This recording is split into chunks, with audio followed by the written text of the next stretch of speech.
નમસ્કાર મિત્રો, હું નિમેશ પટેલ. મિત્રો, આજના વિડીયોમાં આપણે ચર્ચા કરીશું કે એલપીજી સિલિન્ડરના જે ભાવ છે એમાં વધારો થયેલો છે.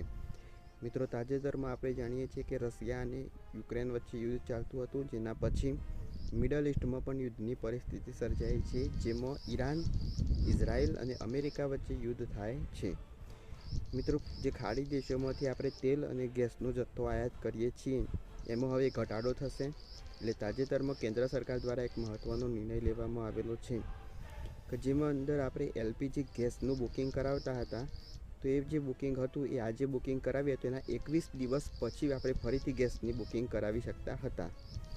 હવે આ જે ટાઈમ લાઈન છે એમાં વધારો કરવામાં આવ્યો.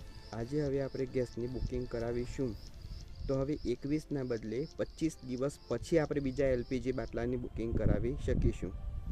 અત્યારે ભારત દેશમાં એલપીજી ગેસની હવે ધીમે ધીમે શોર્ટેજ થશે એવું લાગી રહ્યું છે. એટલા માટે આ સમયમાં વધારો કરવામાં આવ્યો કે જેથી જેને જરૂર છે એ તમામ લોકોને એલપીજી ગેસ મળી રહે, અને જે લોકો આનો સંગ્રહ કરે છે એ સંગ્રહ કરી શકે નહીં.